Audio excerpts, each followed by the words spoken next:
J'ai réalisé un meuble hors du commun. L'été dernier, je suis rentré d'un séjour à l'étranger de 6 mois. Et avec mon retour en France, j'ai dû trouver un nouvel appartement. Et qui dit nouvel appartement dit forcément nouveau meuble. Ça, c'est ma pièce principale. Dedans, on y retrouve mon bureau, une table, une étagère et un clic-clac.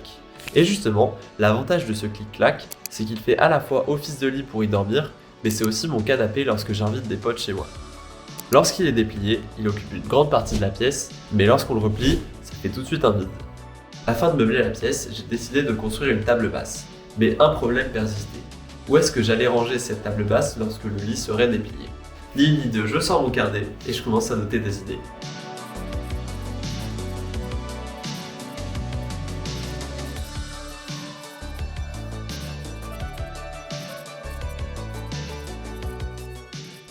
Ça y est, après quelques croquis, je crois que j'ai trouvé la solution.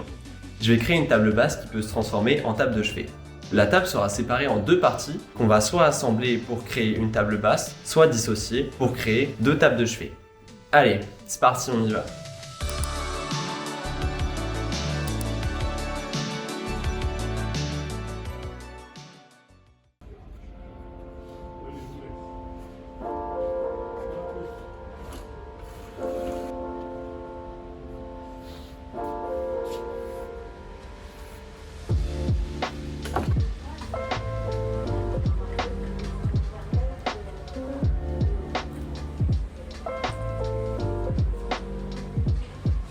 Donc ça y est, le gros bout de bois est chargé. J'ai réussi à le faire rentrer dans la voiture et franchement j'y croyais pas. Mais au final ça passe tout pile. Du coup c'est parti, maintenant on le ramène.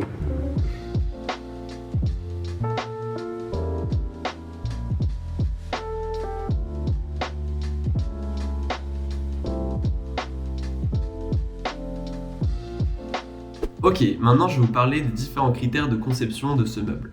Numéro 1, je veux un meuble qui soit pas trop bas, puisque je vais poser des objets dessus, mais pas non plus trop haut au point de dépasser la hauteur de mon lit. Comme mon lit fait environ 45 cm de hauteur, on va partir sur une table basse d'environ 40 cm. Je pense que c'est pas mal. 2, le plateau de chaque table basse doit être assez large pour y poser un certain nombre d'objets. Que ça soit des livres, un réveil, une lampe de chevet ou même un téléphone et j'en passe. Faut qu'il y ait quand même la place de poser tout ça dessus. 3. J'aimerais qu'il y ait un design épuré et moderne tout en gardant l'aspect naturel du bois. Aussi, je pense qu'une couleur sombre irait bien avec le parquet en bois et les murs blancs de ma pièce.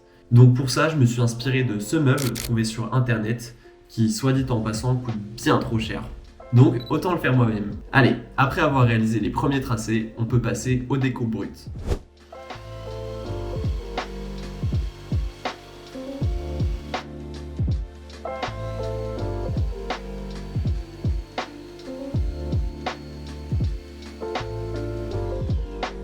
Bon, la scie sauteuse c'est pas forcément tout le temps pratique. On passe à la scie à la main et puis on continue avec l'huile de coude.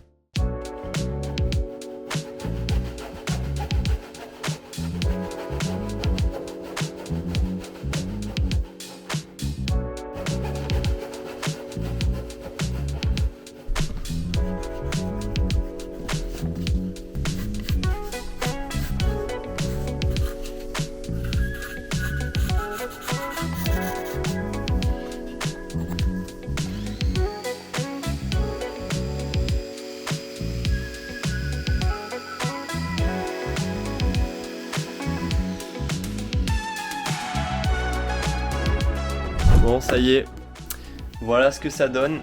Et franchement, ça rend plutôt pas mal. Les découpes se sont plutôt bien passées. J'ai quand même pas mal de ponçage là pour reprendre tous les bords et l'intérieur aussi ici. Et puis il faudra aussi poncer toutes les surfaces. Mais pour ce qui est donc de vraiment la partie table en elle-même, on commence à avoir quelque chose qui commence à avoir de la gueule.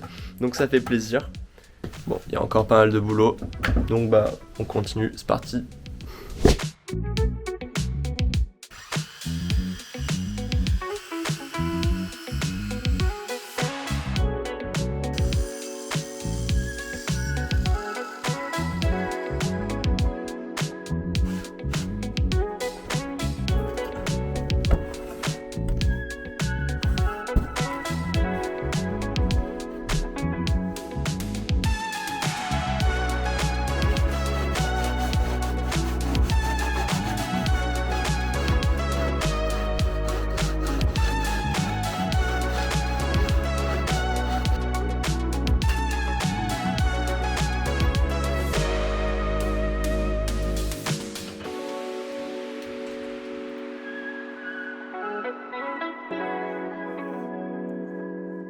parfait.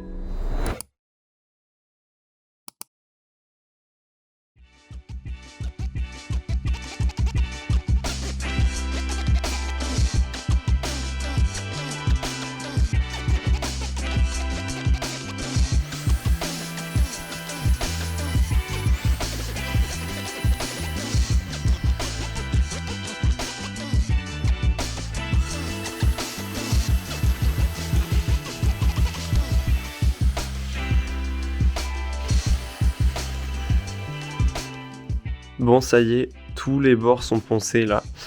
Je voulais pas quelque chose forcément de très lisse pour avoir quelque chose justement avec un aspect un peu plus naturel. Et ce qui est bien, c'est que ça a bien fait aussi ressortir les fibres ici du bois sur le côté. Donc bah maintenant, on va juste poncer ces bords histoire d'avoir quelque chose d'arrondi, de pas coupant et de plus esthétique. C'est parti.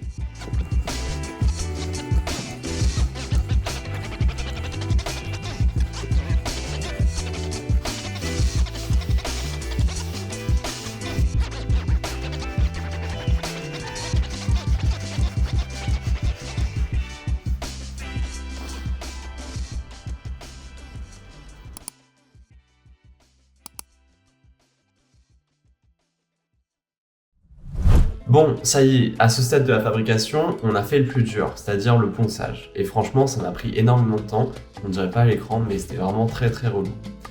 Maintenant, on a toutes les pièces qu'il nous faut pour fabriquer le meuble, à la fois les pieds et aussi les tablettes sur lesquelles on va pouvoir poser des objets dessus. Pour assembler le tout, on va utiliser de la colle à bois et des tourillons qu'on va insérer dans des trous qu'on aura percés au préalable. Ces tourillons, ils vont nous permettre de bien maintenir les pieds aux tablettes le temps que la colle prenne. Et ils vont aussi agir en tant que double sécurité afin d'être sûr que le meuble tiendra bien longtemps. Mais bon, il ne devrait pas y avoir de problème avec ça. Sur ce, on y va.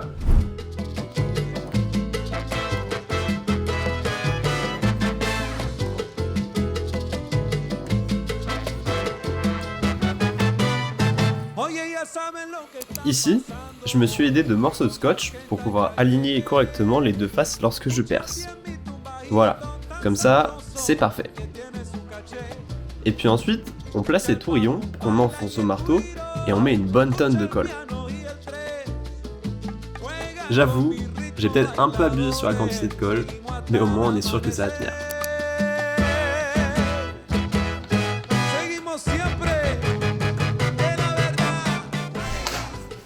On ne voit pas. Bon, on va passer à la couleur. Donc là on a une teinture, alors c'est du gros de noix pour ceux qui connaissent, pour donner une teinte un peu marron foncé au pain parce que c'est la couleur que j'avais envie un peu de donner au bois. Et puis bah je suis accompagné de Medjugorje qui va s'en occuper et bah je te laisse y aller.